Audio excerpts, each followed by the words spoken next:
Imagine standing at your easel, completely absorbed in your work, when death itself begins playing a violin behind you. Would you run? Or would you, like Arnold Böcklin, simply continue painting? In 1872, this Swiss artist created one of the most haunting self-portraits in history, not because he feared death, but because he made it his creative companion.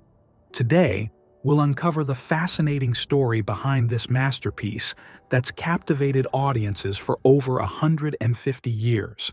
Behind every masterpiece lies the complex journey of its creator, and Arnold Böcklin's path was marked by both extraordinary talent and profound tragedy. Born in Basel, Switzerland, in 1827, Böcklin emerged from a middle-class family into a world on the cusp of tremendous change.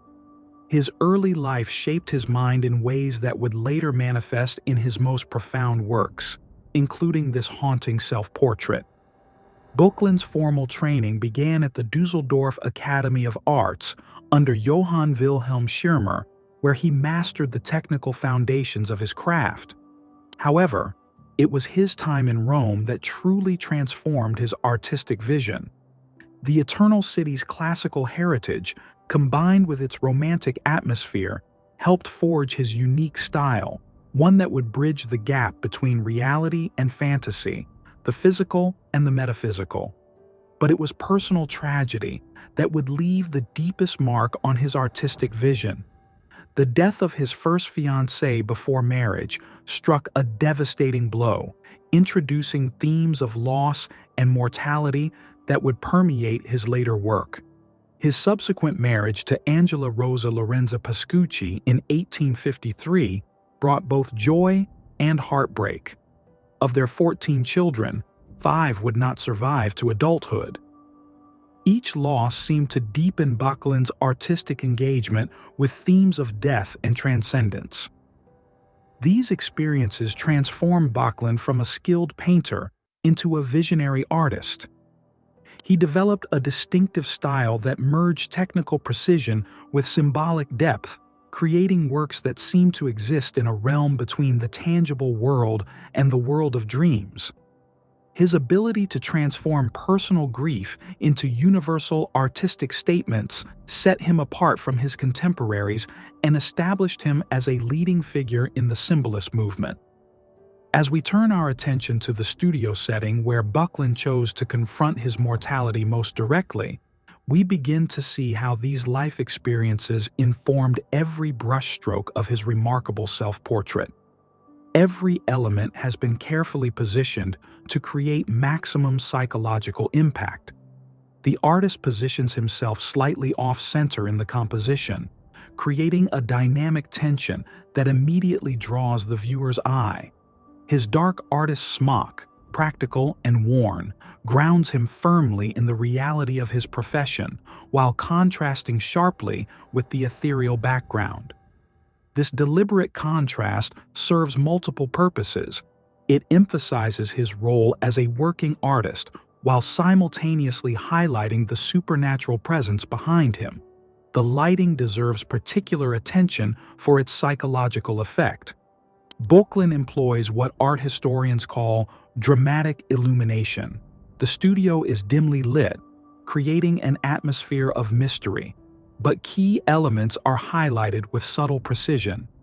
The artist's face and hands, his palette, and death's skeletal form emerge from the shadows with carefully calculated clarity. This chiaroscuro technique doesn't just create visual interest. It serves to emphasize the liminal space between the physical and metaphysical worlds. The spare, uncluttered nature of the studio setting is equally significant.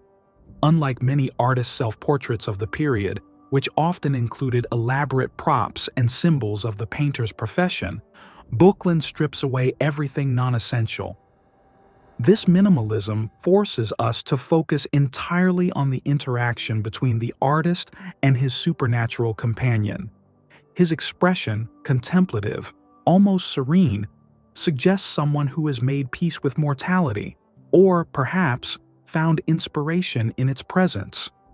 As our eyes move naturally to the painting's other primary figure, we encounter one of art history's most unique and nuanced depictions of death itself.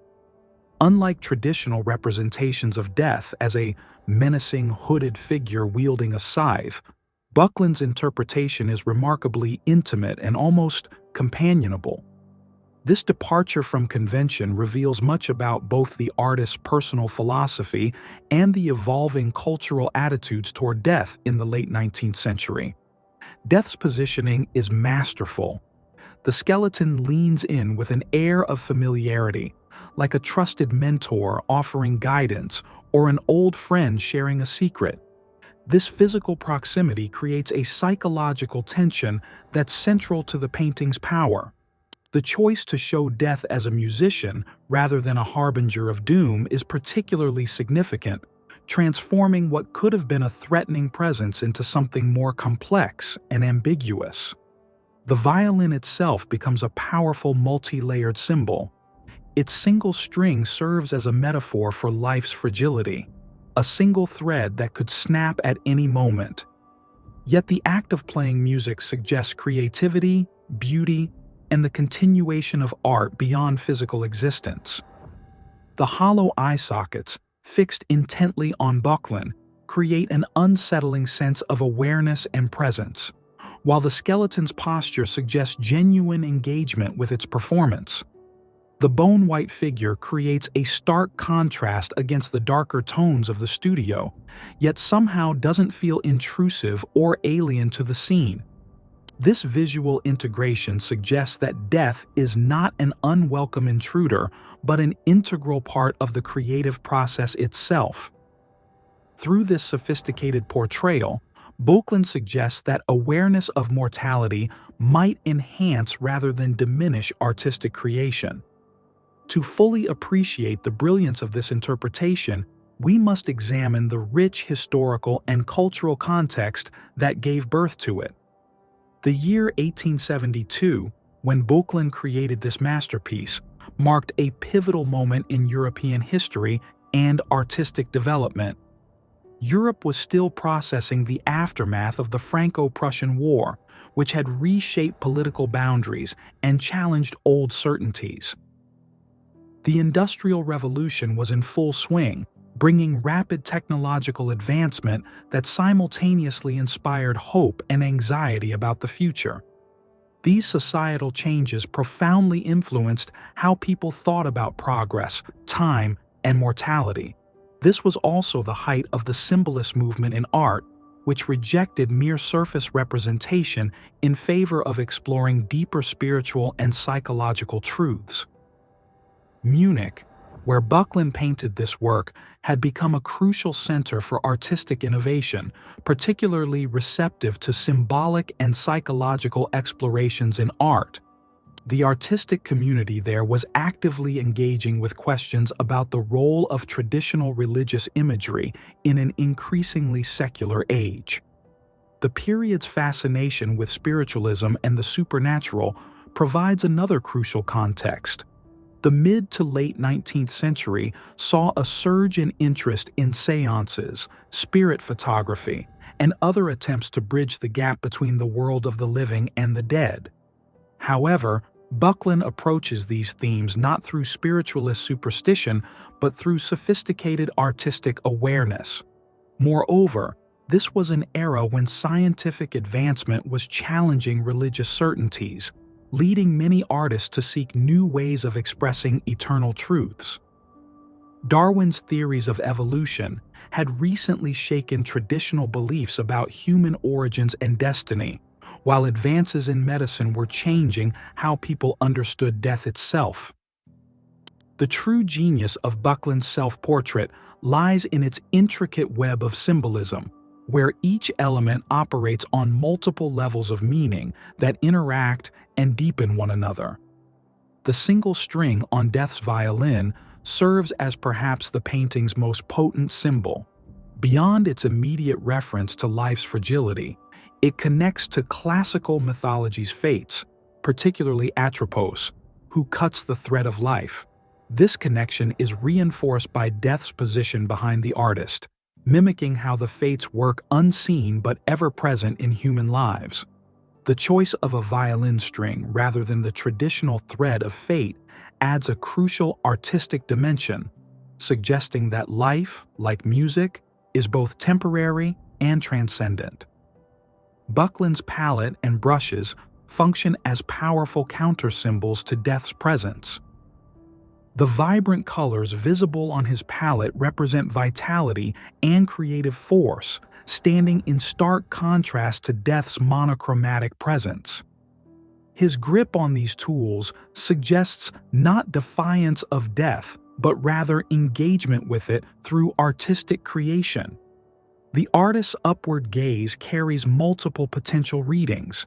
It might represent spiritual aspiration, artistic inspiration, or perhaps a transcendent awareness that looks beyond physical existence. The composition itself embodies symbolic meaning. The informal, almost intimate arrangement suggests a complex relationship with mortality, neither fearful rejection nor passive acceptance, but a kind of creative dialogue. The dark, undefined background serves multiple symbolic functions. It represents both the unknown that awaits us all and the void from which artistic creation emerges. This intricate symbolism leads us to a fascinating story about the painting's evolution. According to various accounts, the skeletal figure of death wasn't part of Böcklin's original painting, but emerged through an unexpected dialogue with his audience. The story goes that while showing the unfinished self-portrait to friends, they were struck by his distant, listening expression and asked what he appeared to be hearing. This casual observation allegedly inspired Böcklin to add death with its single-stringed violin, transforming a conventional self-portrait into something far more profound. Whether true or a rumor, this story reveals important truths about artistic creation and the role of external influence in the creative process. It suggests that masterpieces don't always spring fully formed from an artist's mind, but can evolve through dialogue, observation, and serendipity. Furthermore, this rumored addition adds another layer to our understanding of the painting's psychological depth. If true, it suggests that Böcklin was already unconsciously engaging with themes of mortality in his expression and pose, even before death's figure was added. This would make the skeleton not just an afterthought, but a manifestation of something already present in the work's psychological substructure. The influence of self-portrait with death playing the fiddle extends far beyond its immediate artistic context, reaching into various corners of cultural expression and artistic development. Historically, we can trace its impact through multiple artistic movements, from late Symbolism to early Surrealism and beyond.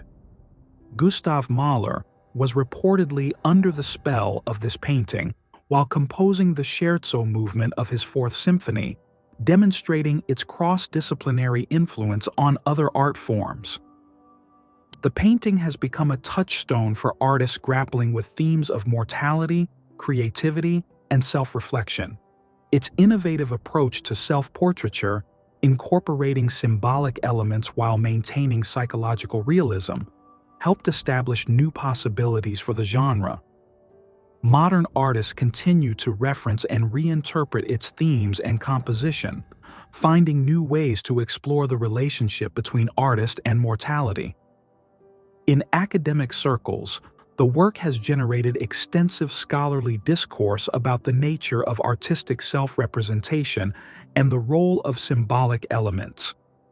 Its presence in major art historical discussions has helped shape our understanding of how personal experience can be transformed into universal artistic statement. The painting's enduring presence in popular culture, from academic studies to internet memes, demonstrates its remarkable ability to speak to different audiences across time and cultural boundaries. The way Böcklin handled themes of death and creativity has influenced countless artists in their own explorations of mortality. His approach, presenting death not as a terrifying end but as a constant companion in the creative process, offered a new paradigm for artistic engagement with mortality that continues to resonate. As we face our own modern dance with mortality, Böcklin's vision continues to offer insight and inspiration. His self-portrait stands as a testament to art's power to transform personal experience into universal truth and to help us find beauty and meaning even in life's most challenging aspects. In the end, that may be the painting's greatest achievement, showing us how to face death not with fear, but with creativity, dignity, and even a touch of poetry. Through Böcklin's eyes, we learn that while life may be fleeting, art endures, allowing each generation to find new meaning in old truths. The single string of death's violin may eventually snap, but the music it creates echoes through the centuries, touching hearts and minds across time and space. Don't forget to subscribe